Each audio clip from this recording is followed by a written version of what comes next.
Əziz bilgələr, bu dəfə sizə Azərbaycan tarixinin 19-cu əsrin son mövzusu olan 19-cu əsr mədəniyyət dərsini izah eləyirəm. Mədəniyyət dərsində başlayanda birinci növbədə təhsildən məlumat veririk. Ümumiyyətlə onu qeyd edirik ki, rusların təhsil sahəsində müəyyən qədər islahat keçirməkdə məqsədi təbii ki, özlərinə lazımı, savadlı, sədaqətli bir kadr yetişdirmək idi. Eyni zamanda Qafqaz ərazisində olan Rus zabitlərinin övladlarının təhsil almağından təmin etməkdir. Birinci növbədə başlayırıq orada bizə verilmiş 1829-cu ildə Cənubi Qafqazda ibtidai dövlət məktəbləri, yəni qəza məktəblərinin yaradılması haqqında əsasnamə idi. Bu əsasnaməyə görə Azərbaycanda qəza məktəbləri adlanan məktəblər açılır. Amma əsasnamənin özü ibtidai dövlət məktəbləri haqqında əsasnamə idi. Və bu əsasnaməyə görə ilk qəza məktəbi 1830-cu ildə açılır. Harda açılır? Şuşada açılır. Şuşanın da xəritədə göstərir ki, Şuşa qəzası o dövrdə təqribən bu ərazidə əhatə edirdi. İlk qəza məktəbi dediyimiz kimi Şuşada açılır. Daha sonra Şuşanın ardınca qəza məktəbi isə İrəvan ərazisində açılır. Bu da təzə kitabda verilmiş məlumatdır. Və bundan sonra bu qəza məktəbləri haqqında məlumat veririk ki, qəza məktəbləri əsas şəhər uşaqlarının təhsilinə təmin olmaq məqsədi ilə fəaliyyət göstərirdi. Bu qəza məktəblərində əsas aparıcı dil rus dili idi. Amma rus dili ilə bərabər Azərbaycan dilində də tədris həyata keçirilirdi. Dediyimiz kimi, əsas məqsəd buradakı rus zabitlərinin övladlarını təhsillə təmin etməkdir. Bir də onlara lazım olan o ali müsəlman silkinin nümayəndələrindən istədikləri sədaqətli kadrı götürmək məqsədini həyata keçirmişlər. Bu qəza məktəblərində təhsilin tətbiq edilməsi ilə Azərbaycanda ilk Avropa tipli, yəni dünyəvi təhsil tətbiq edilməyə başladı. Bunu niyə belə vurğulayırıq? Çünki bizə deyə bilər ki, məsəl üçün, ilk orta məktəbin fəaliyyətə başlamağı ilə Azərbaycanda ilk Avropa tipli məktəbdir, səhvdir, gimnaziyalar səhvdir, nə bilim, Rus-Tatar məktəbi səhvdir. Bu qəza məktəbləri ilə həyata keçirilmişdir. Və bunun ardınca dedik ki, 1849-cu ildə ruhani məktəbləri yaxud müsəlman məktəblərinin açılması haqqında qərar verilmişdir. Bu ruhani məktəblərinin əsas aparıcı qüvvəsi bir Gəncəni əhatə eləmişdi, bir Şuşanı əhatə eləmişdi, Şamaxını əhatə eləmişdi, bir də Bakını əhatə eləmişdi. Bu ruhani məktəblərin açılması fikir verirsə, vilayət mərkəzlərində əsas diqqətə cəlb olunmuşdur. Çünki mərkəz ərazilər həmin yeri əhatə edirdi. Burada ruhani məktəblərinin açılmasında da məqsəd Rus belə deyim ki, təbəqəsinin, Rus dövlətinin onlarla əlaqəsi, ruhanilərlə əlaqəsini düzgün tənzimləmək üçün, onları yəni diqqətdən kənardan saxlamamaq üçün həyata keçirilmiş bir şeydir. Xronologiya ilə gedəndə 1849-dan sonra gəlir 1865-ci il. 1865-ci ildə verilmiş qərara əsasən 2 gimnaziyalara açılır və bu gimnaziya ilk orta məktəb idi, rus dilli orta məktəb idi.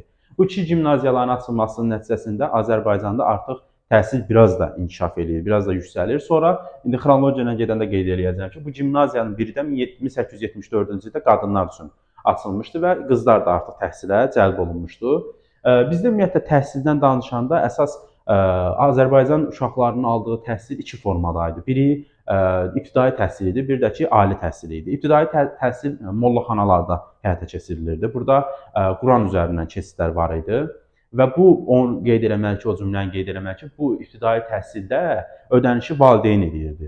Amma o ali təhsil hansı ki, mədrəsələrdə həyata keçirildi, mədrəsələrin özü məscidlərin tərkibində yerləşirdi və həmin mədrəsənin ödənişi məscid tərəfindən təmin olunurdu və istəyən də burada qala bilərdi və buranı qutaranda da dini rütbə verirdilər. Azərbaycan, yəni ruslar gələnə qədər olan, belə deyim ki, dini təhsil biraz da artırılmışdı. Bu mədrəsə təhsillərinin özündə, belə deyim ki, dini təhsillə bərabər dünyəvi elmlər, tarix olsun, fizik olsun, kimya olsun, bunlardan da məlumat verilirdi insanlara.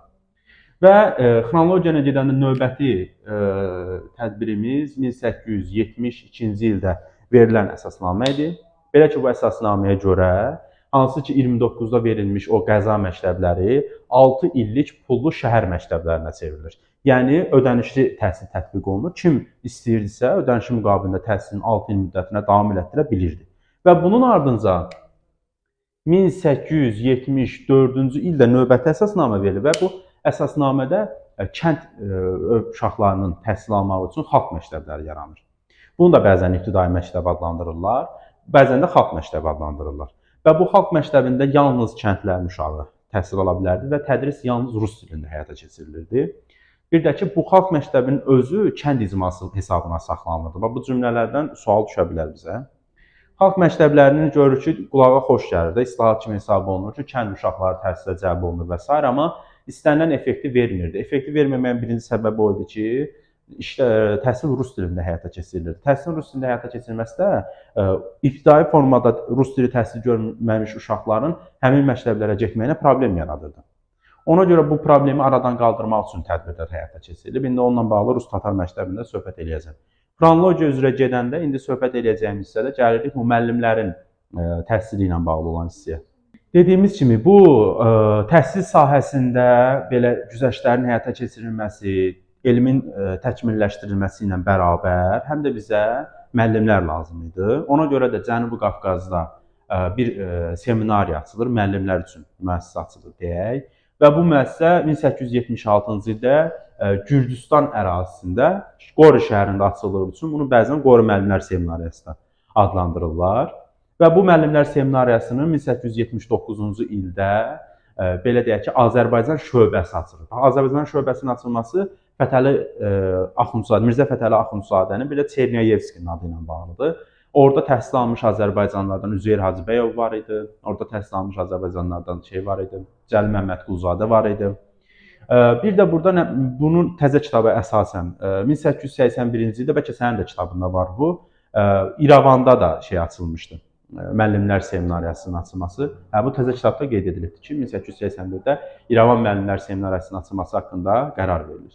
İndi üsul-i cədid məktəblərindən danışmalıyam.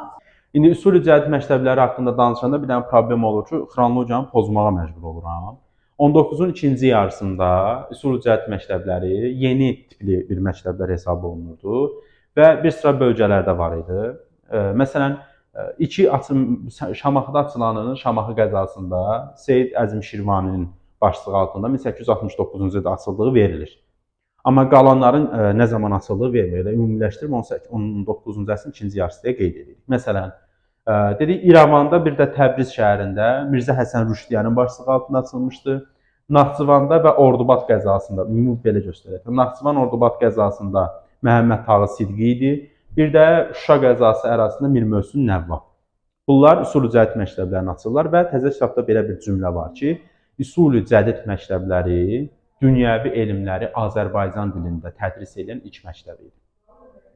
Üsul-i cədid məktəbində yeni qlobus olsun, lövhəsi olsun, yeni dərk eləmə, mənimsəmə üsulunu, əzbər üsulundan imtina edirlər. Bədən cəzası, cismani cəzalar qadağan olunur. Və əziz bilgələr, hal-hazırda dərsimizin ortasına Natiq MMC çatdırılma xidməti vasitəsilə demin yeni çıxmış, elə bu günlərim isti-isti çıxıbdır. Yeni çıxmış 20 sınaq tarix toplusu gəldi, əlimizə çatdı və biz bunu surət qrupunda və təkrar qrupumuzda mövzuları keçdikcə artıq həm buradan, həm mənim öz sınaqlarımdan, həm də digər kursların, qəbulların təkmilləşmiş bir versiyasından işləyəcəyik. Və bu izahı çəkərək də onu məlumat vermək istəyirəm ki, elə yerinə düşmüşkən, burada sizin reklamınız ola bilərdi. Mart ayının 17-sindən etibarən bizimlə də mənim onlayn formada ilk surət qrupunun fəaliyyətə başlayacaq və həmin qrupa oxşar bir keçənlaşdığım qrupla mən rahat 4 nəfər, 20+. Onu nəzərə alın ki, uşaq sayı az idi, ondan aşağı bir qrup idi. Keçən bir qrup açmışdım. 25+ nəticə göstərdi, hətta bir 30'umuz da oldu və indi martın 17-sindən bir qrup fəaliyyətə başlayacaq. Bu qrup artıq yığılır, dolmaq üzrədir.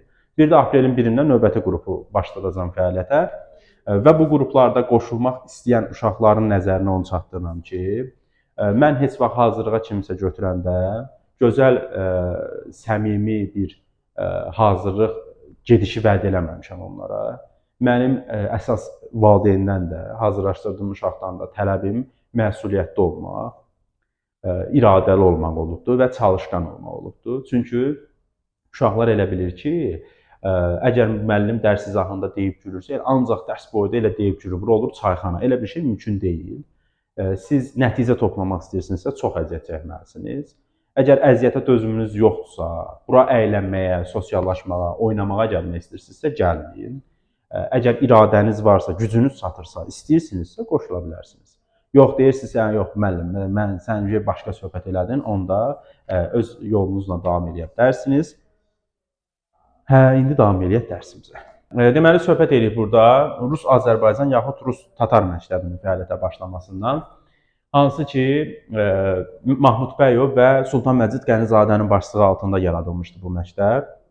Bayaq deyəndə onu qeyd edirdim ki, hansı ki, dedik kənd uşaqları orta məktəbə başlayanda rus dilində olduğu üçün onlar təhsildə iştirak edə bilmirdilər. Və bu məktəb ona görə açılmışdı ki, aşağıdan belə deyim ki, Azərbaycan dili ilə yalnız gəlmiş uşaqları həmin bu məktəblərdə rus dili ilə tanış edib daha yüksək məktəblərə göndərmək. Hətta ki, bir pilləkən rolunu oynayırdı və çox məntiqli bir şey idi. Və bu məktəblərin fəaliyyət göstərməsində Azərbaycan dili məcburi fən kimi keçirdi. Yəni burada Azərbaycan dilindən məcburi kimi. Elmdən söhbət eləyəndə bizim diqqətli olmalı olduğumuz məqamlar gəlib çatır.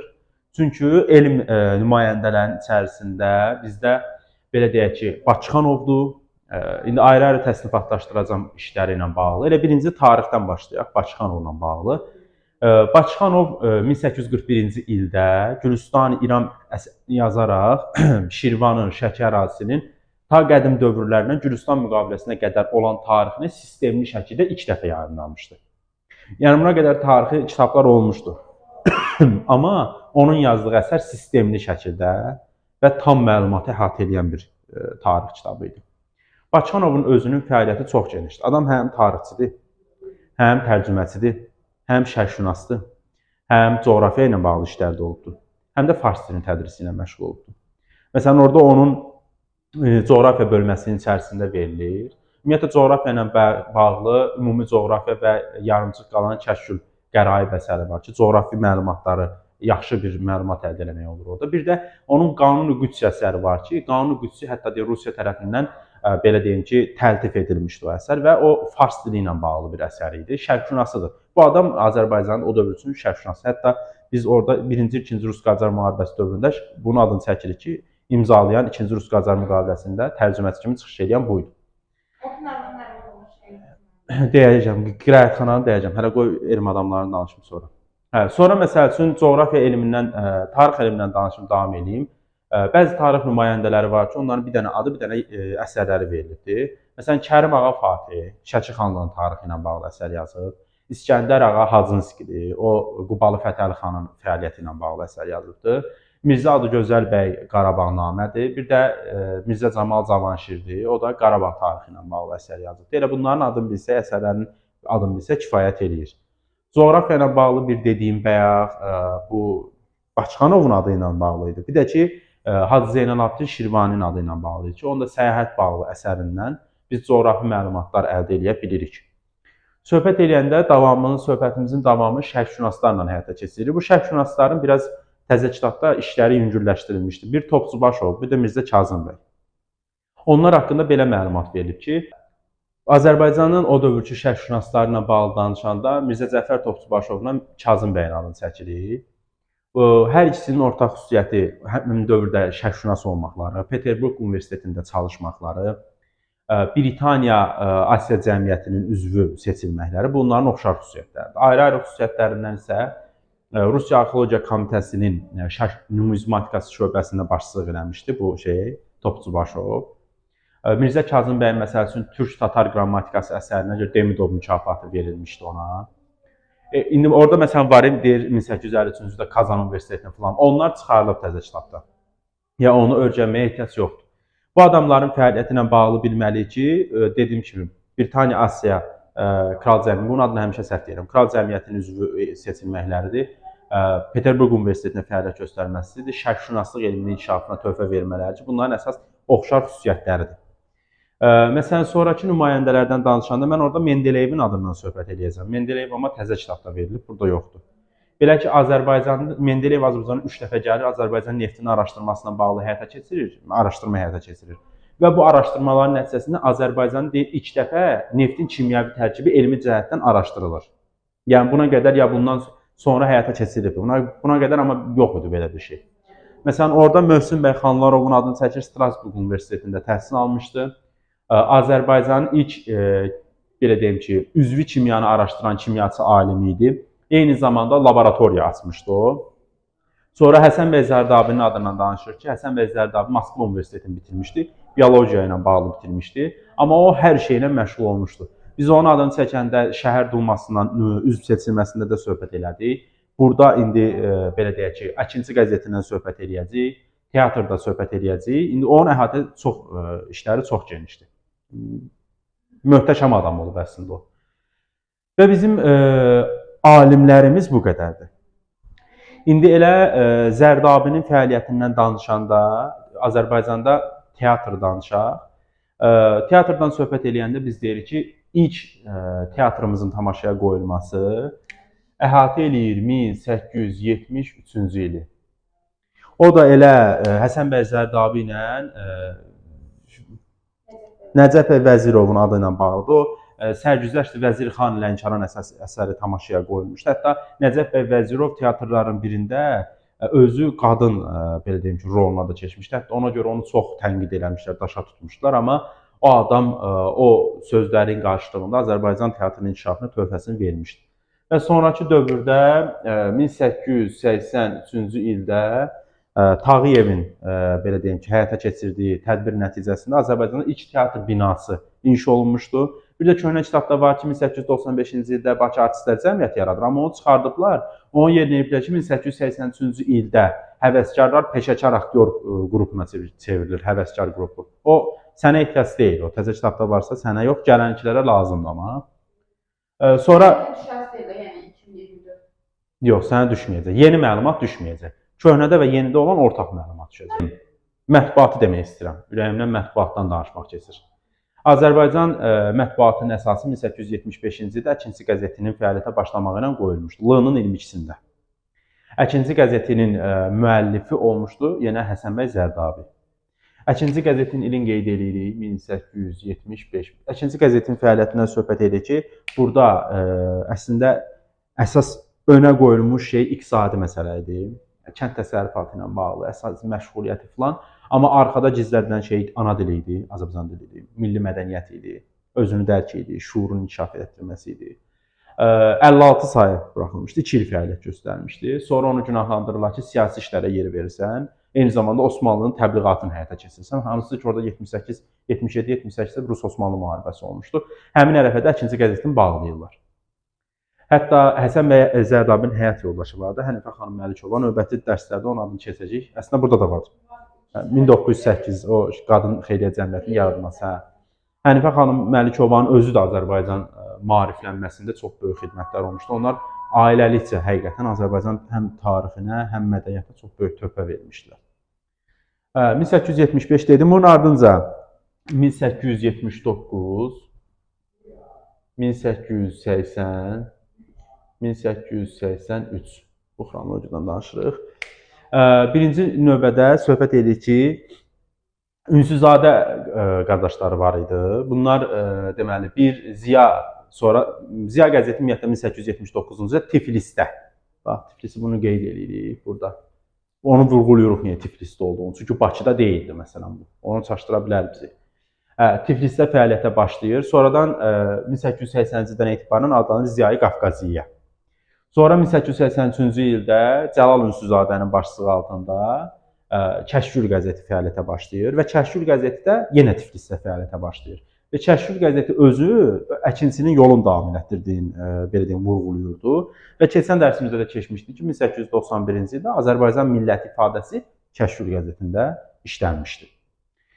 Bu bizim mətbuatımız. İndi qiraətxanadan söhbət eləyə bilərəm. O rəssamlardan Deyəcəm, mətbuat. Mətbuat deyil axı o. deyil. Onlar çıxmırlar. İndi istəyirəm onlar çıxsın. Yox, var. Hə, bir də indi axır ki, qiraətxanadan. Bir əsas diqqəti ora cəlb eləməli ki, milli kitabxana ilə ilk qiraətxana anlayışlarını bir-birindən ayırmaq lazımdır. Mahiyyətcə eynidirlər, amma fəaliyyətcə başqa-başqa şeylərdirlər. 1894-cü ildə Nəriman Nərimanovun başçılığı altında ilk Azərbaycan qiraətxanası fəaliyyətə başlayır. Yəni get kitab oxu da, odur, kitabxana da əslində qiraətxana. Amma ilk milli kitabxana dedikdə biz AXC-ni götürürük 1919-da. Yəni bu ilk milli kitabxana deyil, ilk qiraətxanadır. Bunları bir-birindən ayırmalıyıq.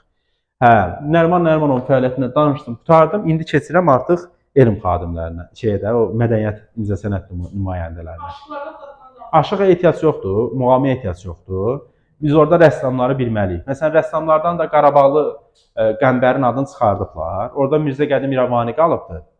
Mirzə Qədim İrəvani gənc qadın portretinin müəllifidir. Həm də İrəvan belə deyim ki, sarayının təmirində iştirak edib orada əsərlər çəkmişdi. Abbas Mirzədir.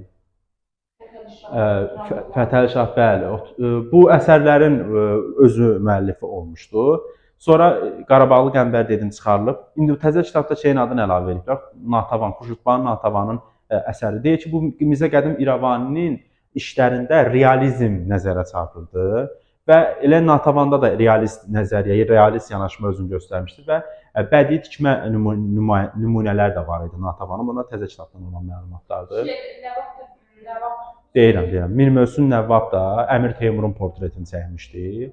O da Mir Möhsün Nəvvab ümumiyyətlə Şuşada fəaliyyət göstərmiş bir belə deyim ki, nümayəndə idi. İstər Üsul-i Cəddin açılmasında, istər rəssamlıqda tarixlə bağlı onun əsəri var. Onun önəmli əsərləri var. Məsələn 1905 qırğınından bağlı onun maraqlı bir əsəri var. Hə. Rəssamlardan, memarlardan 1905. Memarlardan danışanda orada biz Hacı Baba Bəyovdu, Zivər bəy Əhməd Bəyovdu, bir də Qoslavskinin adından danışırıq. Qasım bəy Hacı Baba Bəyovun əsərləri içərisində Bakı ətrafında, Bakıdakı o memarlıq abidələrinin mahiyyətindən danışır. Bir də təzə kitabda orada ilk şəhər salma belə deyim ki, işinin həyata keçirilməsi qeyd olunubdur. Bu şəhər salma işində ilk şəhərin hansı soruşa bilər də bizə ki, 19-cu yarısında hansı şəhərin baş planı hazırlanmış ilk dəfə. Adama gələr nə deyərsən? Bakı deyərsən də. Amma burada Şamaxı şəhəri idi. 19-cu yarısında növbəti il üçün bunu çəkirəm. Yəni 19-cu yarısında şəhərin planı hazırlanmış ilk şəhər deməli Şamaxı şəhəridir, Bakı şəhəri deyil idi. Burada Qoslavskinin memarlığı nümunəsindən danışanda o qız məktəbinin memarı olmuşdu. Təzə kitabda deyir 1898-1900-cü illərdə inşa olmuş, Tağıyevin göstərişi ilə inşa olmuş qız məktəbinin memarı olmuşdu. Sonra burada ümumiyyətlə memarlıq abidələrinin içərisində Murtuza Muxtarovun Mərdəkandakı evidir və onun timsalında digər o belə deyək ki, burjuaziya nümayəndələrinin Bakı ətrafındakı mülkləridir. Tağıyevində var ümumiyyətlə. Bunlar məsələn sonra Sovet dövründə artıq belə deyək ki, əllərindən alınır onların nümayəndələri, sülaləsinin əlindən alınır və hansısa bir laboratoriya mı, nə bilim, bağ kimi belə bir şeylərə çevrilir. İndi də memarlıq nümunəsi kimi qalmaqdadır, fəaliyyət göstərir. Deməli, uşaqlar, burada eyni ildə baş vermiş hadisələr var, biz onları qruplaşdıra bilirik. Əslində Instagramda lap əvvəlki paylaşımlarda buna vermişəm yer. Amma burada da bir ümumiləşdirmək olar. Məsələn, 1883-cü ildə baş vermiş hadisələr, eyni ildə baş vermiş hadisələr kimi verə bilər bizə. Məsələn, orada biz adını çəkirik, hansı ki, buradan danışdıq, Kəşkül qəzetinin fəaliyyətə başlamasından danışdım.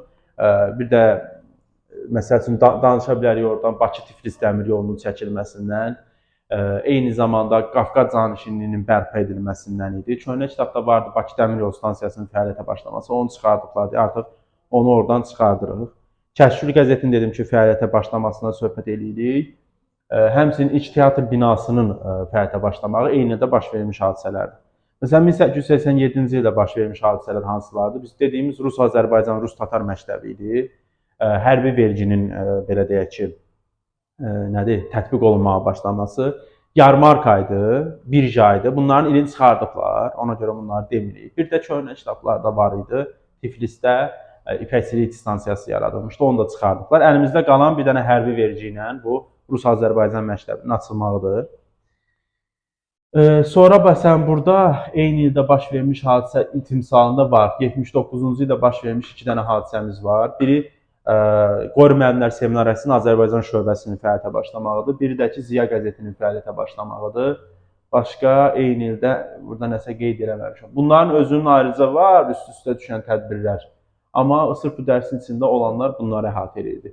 Və bu dərsimizin izahını çəkməklə Azərbaycan artıq aşağıki dövrünü tamamilə bitirmiş oluruq. Buradan o tərəfə 20-ci əsrdir və mən 20-ci əsrin əvvəllərinin izahını gələn tədris ilində çəkəcəm. Yəni bu sizə bu sezon çəkdiyim sonuncu Azərbaycan tarixi izahıdır. Bir dəyişiklik, yenilik olmasa sonuncudur. Ümumi tarix izahlarsa isə davam eləməlidir. İndi qismət olsa davam eləyəcəyik. Özünüzə yaxşı baxın, dərslərinizlə məşğul olun. Qalanı da ki, özünüz bilərsiniz, onsuz da qulaq asırsınız, əməl eləmirsiniz. Sağ olun.